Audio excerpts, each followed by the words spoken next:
হরিণীটা চাপ মেরে দিয়েছে জলের মধ্যে, আর সঙ্গে সঙ্গে তার প্রসব হয়ে গেছে জলে।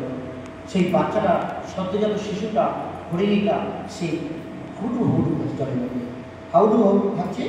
এই দেখে তার, সে যে পুত্রবধ রাজ্য শাসন করেছিল সেই ভাবটা তার জেগে গেল। সঙ্গে সঙ্গে তার ভজন সামনে উঠে গেল, উঠে গিয়ে সে ঘুটে গিয়ে সে হরিণী সেই শিশু সঙ্গে নিয়ে চলে আসে। এসে এইবার ওর নার্সিংয়ে নিয়ে গেল। তাকে কী করে নার্সিং করতে হবে তার জন্য দুধ আনা, ওই খাওয়ানো, ধোয়ানো, এ করানো, তাকে গদিত্ব উপরে উঠিয়ে রাখা, একটা আবার অ্যাটেনশান করা, কেউ সেবার খেয়ে নিচ্ছে না তো, কোনো কিছু সে ধরছে না, ওই তার প্রতি অ্যাটেনশান হয়ে গেল। দেখুন, ভগবান এই বিশ্ব সংসারে আমাদের কপালে লিখে পাঠিয়ে দিতেন অন্ন জল বস্ত্র, যে ধুয়ে গেল না ধ্রুবকে। ধ্রুবর যখন ভগবান পরীক্ষা করলো যে আমার ধ্রুব আমাকে খেয়েছে মায়ের বলার সকলে, ধ্রুব কিন্তু উৎপন্ন ছিল, ধ্রুব ছিল গেল না, বললো আমি জীব দিয়েছেন যিনি আহার দেবেন তিনি সবাইকে আহার দিয়ে যাচ্ছেন। শিরোর ঠাকুর বলেছিলেন, শিরোরকে যখন মহাপ্রভু যে এই দিন খুব জেনেবেলা হয়ে গেছে, নেই হরফর ফরফর করছো, জেনেবেলা হয়ে গেছে। আচ্ছা তাও দেখি আমি কিরকম চাইছি যে ব্রাহ্মণ কারের উপর খোলা বাদ সে ব্রাহ্মণ ভোগ গৌর প্রেমানন্দে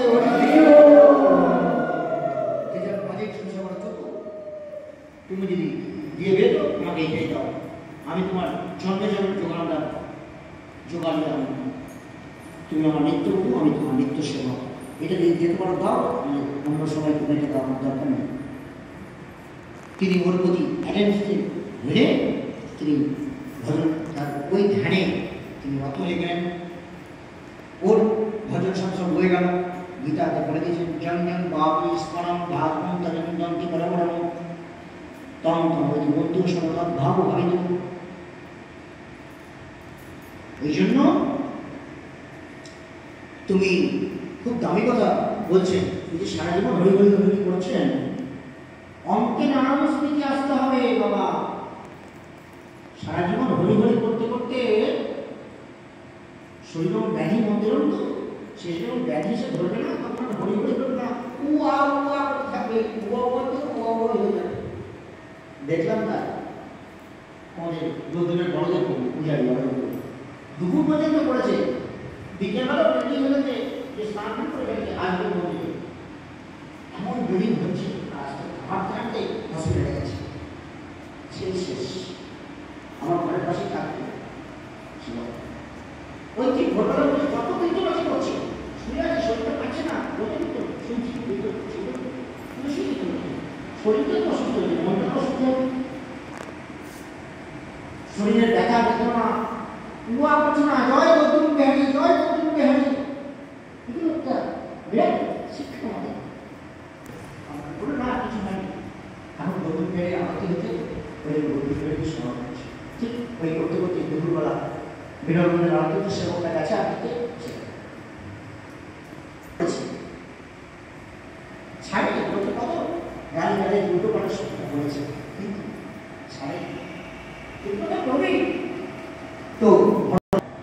তিনি অন্য হরিণ মাঝের সঙ্গে মেশে না, সেই নদীর মধ্যে গিয়ে গলাটা ডুবিয়ে সেই ভগবানের চিন্তনে আছে, ওই চিন্তনে করতে করতে আপনার অবশ্য চলে সে বলছে, গীতাতেই বলছে যে সুজিনাম স্মতাম দিয়ে জগৎ গীতাতে সব করে দিয়েছে। যদি আমার আরো নাম আসতে পারে, সে পরজন্মে আবার সেই ব্রাহ্মণ বৈষ্ণব সম্ভ্রান্ত বৈষ্ণব দিয়ে জন্ম পাবে। সেই ছোটবেলা থেকে এনভায়রনমেন্ট সে বেরিয়ে চলে যাবে। এই জন্য সবগুলো চর্মাশ্রয় করতে হয়, না হলে আপনার ডিমোশন আটকাতে পারবে না। এনিহাও সবগুলো চর্মাশ্রয় করতে হয়। ওই কুকুর আশ্রয় করলে আপনার ঠেকাতে পারবে না। কুকুরে নিয়ে ধরে সমুদ্র পার হবে, কুকুর ঢুকবে, আপনি ঢুকবে, কানার হাত ধরে কি রাস্তা পার হবে, পার হতে থাকবে, মেরে দিয়ে চলে যাবে গাড়ি, আপনি যাবেন। বিষ নাও করতে পারেন, পরের জন্য আপনি আবার সেই ব্রাহ্মণ বৈষ্ণব সম্মাতি দিয়ে আপনি ধ্যান করবেন। তো ভরত মহারাজ তার সে হরিণ জন্ম করে গেল, সে পরের জন্মে ব্রাহ্মণ দিয়ে জন্মগ্রহণ করবে, নাম হল ভরত মহারাজ। সে দেখবেন সংসারে কিছু ছেলে মেয়ে থাকে, জড়বৎ থাকে, সম্রাট ঘটে না স্বাস্থ্য, ও তার ভাইরা কিছুই করে না, বলে ওরা কিছু করে না, একদিকে খায় না দিলে না খায়, ও একদম ভাই ভাই বইরা উল্টো পাল্টা করছে, একদিন এই করতে করছে গরুটা এসে খেয়ে যায়, কি যা লাঠি নিয়ে যা চলে গেছে, ওরা লাঠি নিয়ে সন্ধ্যে মারা বসে গেছে, বসে লাঠি বসে, এর মধ্যে ঘটনা ঘটে গেছে।